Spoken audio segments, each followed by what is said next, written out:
Hello friends, எல்லாருக்கும் வணக்கம். எல்லோரும் எப்படி இருக்கீங்க? எல்லோரும் நல்லா சேஃபாக இருப்பீங்க அப்படின்னு நம்புகிறேன்.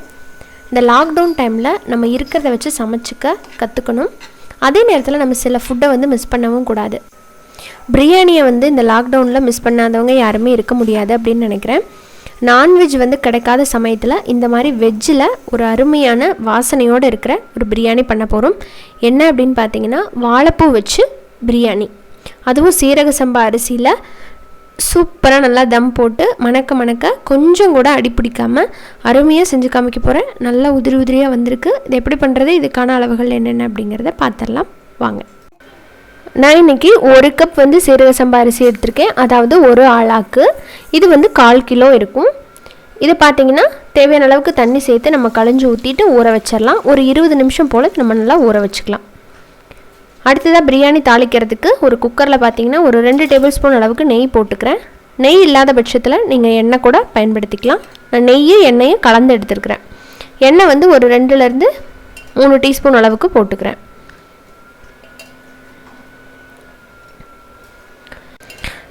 இப்போ எண்ணெய் காஞ்சிருச்சு. அடுத்தது இதில் பார்த்தீங்கன்னா ஒரு 1/2 டீஸ்பூன் அளவுக்கு சோம்பு, பிரியாணி இலை, மராட்டி முக்கு, அனாசிப்பூ, கிராம்பு, கல்பாசி, ஏலக்காய், பட்டை, கொஞ்சமாக மிளகு, ஒரு 1/2 டீஸ்பூன் மிளகு, ஜாதி பத்திரி, இதெல்லாத்தையுமே நான் கொஞ்சம் எடுத்து போட்டுக்கிறேன். இதெல்லாமே நல்லா சூப்பரான ஒரு வாசம் கொடுக்கும். இதை ஒரு 10 செகண்ட் அளவுக்கு நல்லா வதக்கிக்கோங்க. வதக்கினதுக்கப்புறம் இதில் ஒரு பெரிய வெங்காயத்தை நீளவாக்கில் கட் பண்ணி போட்டுக்கலாம். பெரிய சைஸில் ஒரு பெரிய வெங்காயம் போட்டுக்கோங்க. அப்படி இல்லைன்னா மீடியம் சைஸாக இருந்தது அப்படின்னா 2 போட்டுக்கோங்க. வெங்காயம் சேர்த்துற வரைக்கும் பிரியாணி நல்ல டேஸ்ட்டாக இருக்கும். ரொம்ப கம்மியாக போட்டிங்கன்னா டேஸ்ட் கொஞ்சம் கம்மியாக இருக்கும். இப்போ இது ஓரளவுக்கு வதங்கினதுக்கப்புறம் அடுத்ததாக இதில் பார்த்திங்கன்னா ஒரு 10 சின்ன வெங்காயம் கூடவே ஒரு பச்சை மிளகாயை கொரகொரப்பாக அரைச்சி சேர்த்துக்கிறேன். அதே மாதிரி இந்த சின்ன வெங்காயம் பச்சை மிளகாய் சேர்த்துறதும் பிரியாணிக்கு எக்ஸலண்ட்டான ஒரு ஃப்ளேவர் கொடுக்கும். மறக்காமல் சேர்த்துக்கோங்க. இப்போ இதெல்லாம் சேர்ந்து நல்லா பொன்னிறமாக வதங்கினதுக்கப்புறம் இதில் இஞ்சி பூண்டு பேஸ்ட் ஒரு 2 டீஸ்பூன் அளவுக்கு போட்டுக்கோங்க. நல்லா போட்டுட்டு அந்த இஞ்சி பூண்டோட பச்சை வாசம் போகிற அளவுக்கு வதக்கிக்கோங்க. நல்லா வதக்கியாச்சு. அடுத்ததாக இதில் ஒரே ஒரு தக்காளி பழம், கொஞ்சம் பெரிய பழமாக பார்த்து நீளவாக்கில் கட் பண்ணி போட்டுக்கோங்க. பெரிய பழம் இல்லாத பட்சத்தில் மீடியம் சைஸில் 2 பழம் கூட நீங்கள் யூஸ் பண்ணிக்கலாம். போட்டு கொஞ்சம் உப்பு போட்டிங்கன்னா சீக்கிரமாக மசிஞ்சு வந்துடும்.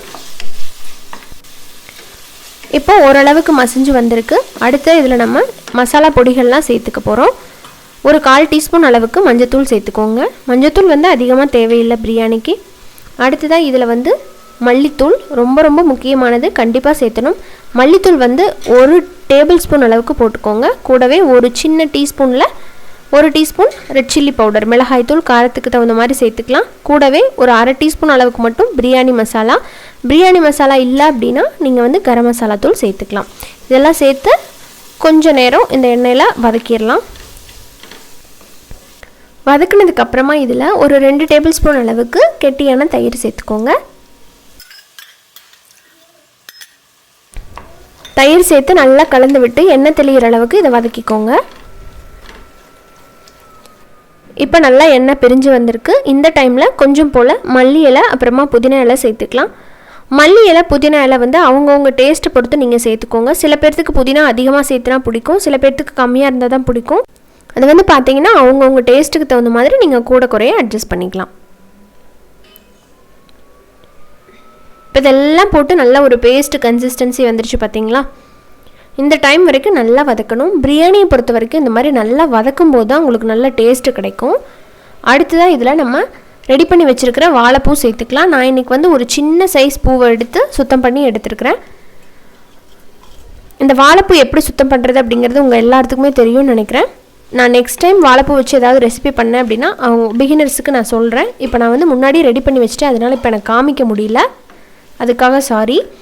இதுக்கு முன்னாடி வாழைப்பூ வடை கூட நம்ம சேனலில் அப்லோட் பண்ணியிருக்கிறோம். அது பெரிய பூவை ஆஞ்சு அதிலேருந்து கொஞ்சமாக எடுத்து வச்சுட்டு நான் வடை பண்ணிவிட்டு இப்போ அதை மிச்சத்தை பிரியாணி பண்ணிகிட்ருக்கிறேன். இப்போ பார்த்தீங்கன்னா தேவையான அளவுக்கு தண்ணி சேர்த்துக்கலாம். 1 கப் பாஸ்மதி ரைஸுக்கு 1.5 கப் தண்ணி, அதுக்கு மேலே சேர்த்த வேண்டாம், குழஞ்சி போயிடும். சேர்த்துட்டு இப்போ தண்ணி கொஞ்சம் கொதிக்க விடலாம். இப்போ தண்ணி நல்லா கொதிச்சிருச்சு. இந்த டைமில் இந்த பிரியாணிக்கு தேவையான அளவுக்கு உப்பு சேர்த்துக்கோங்க. உப்பு சேர்த்து நல்லா கலந்து விட்டுட்டு இப்போ அரிசியை நல்லா தண்ணியை வடிகட்டிட்டு சேர்த்துக்கோங்க. ஒருவேளை நீங்கள் வதக்கிறதுக்கெல்லாம் கொஞ்சம் டைம் ஆச்சு அப்படின்னா ஒரு 20 நிமிஷத்துக்கு அப்புறம் தண்ணியை நல்லா வடிகட்டி அரிசி தண்ணியை எடுத்து வச்சுருங்க. ரொம்ப நேரம் ஊற விட்டிங்கன்னா பார்த்திங்கன்னா ரொம்ப குழஞ்ச மாதிரி ஆகிடும். அதுக்காக தான் சொல்கிறேன். நீங்கள் வந்து பாஸ்மதி ரைஸ்லேயே கூட இதே மாதிரி பண்ணிக்கலாம். அதுக்கும் 1 கப்புக்கு 1.5 கப் தண்ணி வச்சிங்கனாலே சரியாக இருக்கும். இப்போ நல்லா மிக்ஸ் பண்ணி விட்டுருங்க. ஸோ இப்போ பார்த்திங்கன்னா அரிசியும் தண்ணியும் நல்லா மிக்ஸ் ஆகி வந்துருச்சு. இந்த டைமில் நம்ம இதில் வந்து எலுமிச்சம்பழ சாறு சேர்க்கணும். கடைசியாக எப்பயுமே எலுமிச்சம்பழ சாறு வந்து சில பேர் முன்னாடி சேர்ப்பாங்க, பட் அப்படி சேர்க்கக்கூடாது, கொஞ்சம் கசப்பு தன்மை ஏற்படுத்தும். அதனால் கடைசியாக தான் நம்ம சேர்க்கணும்.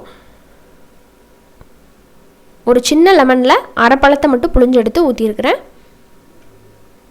அதையும் நல்லா ஜென்டிலாக இந்த மாதிரி மிக்ஸ் பண்ணணும். அரிசி வந்து உடையிறதுக்கு சான்சஸ் இருக்குது. ஜென்டிலாக மிக்ஸ் பண்ணிவிட்டு அடுத்து நம்ம தம் போட்டுக்க போகிறோம். தம் போட்டால் தான் பிரியாணியோட வாசம் சூப்பராக இருக்கும். தம் போடுறதுக்கு நான் வந்து ஒரு பழைய தோசைக்கல்ல அடுப்பில் வச்சுருக்கிறேன். இது கொஞ்சம் நல்லா அடிகனமானது. அது மேலே நம்ம இந்த குக்கரை வச்சாச்சு. வச்சதுக்கப்புறம் இதில் நல்லா மிக்ஸ் பண்ணி விட்டுட்டு மேலே வந்து நெய் போட்டுக்கலாம். சில பேர் வந்து கொஞ்சம் மல்லி இலை புதினா இலையை கூட மேலே போடுவாங்க. உங்களுக்கு அப்படி பிடிச்சா போட்டுக்கலாம். சில பேர் வந்து நெய்யில் வறுத்த முந்திரி பருப்பு கூட மேலே போடுவாங்க. உங்களுக்கு எந்த மாதிரி போடணும்னு நினைக்கிறீங்களோ அந்த மாதிரி நீங்கள் போட்டுக்கலாம். நான் சிம்பிளாக லைட்டாக 1 ஸ்பூன் அளவுக்கு நெய்யை வந்து போட்டுக்க போகிறேன். அடுத்து இது மேலே பார்த்திங்கன்னா ஒரு தட்டு வச்சு அப்படியே கவர் பண்ணிடலாம். நான் வந்து ஒரு அலுமினியம் ஃபாயில் யூஸ் பண்ண போகிறேன் இன்றைக்கி. அலுமினியம் ஃபாயில் இருந்தால் அலுமினியம் ஃபாயில் யூஸ் பண்ணிக்கோங்க. அப்படி இல்லைனா ஒரு துணி கூட நீங்கள் இந்த மாதிரி மேலே போட்டுட்டு ஸ்டீம் வெளியே வராத மாதிரி ஒரு தட்டு வச்சு கவர் பண்ணிடலாம். இதுதான் பயன்படுத்தணும் அப்படின்ட்டு இல்லை, நம்மக்கிட்ட எது இருக்கோ அதை யூஸ் பண்ணி நம்ம பண்ணிக்கலாம். இந்த மாதிரி பண்ணும்போது துளி கூட அந்த ஸ்டீம் வந்து வெளியே போகாது. நான் எப்பயுமே இந்த சில்வர் ஃபாயில் வந்து இதுக்காகவே வந்து ஒரு ரோல் வாங்கி வச்சுருப்பேன். திரும்ப திரும்ப நம்ம இதுவே யூஸ் பண்ணிக்கலாம், ஒன்றும் தப்பு இல்லை. ஸோ இந்த மாதிரி வச்சாச்சு. வச்சதுக்கப்புறம் இதை வந்து மீடியம் ஃப்ளேமில் கரெக்டாக ஒரு 10 நிமிஷம் வச்சுட்டு அடுப்பை ஆஃப் பண்ணிடுங்க.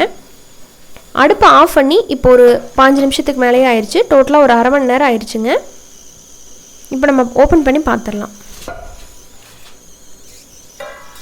நல்லா சூடாக வெந்துட்டு இருக்கும்போதே நல்லா வாசனை வந்துக்கிட்டு இருந்தது. இப்போ ஓப்பன் பண்ணி பார்த்துடலாம்.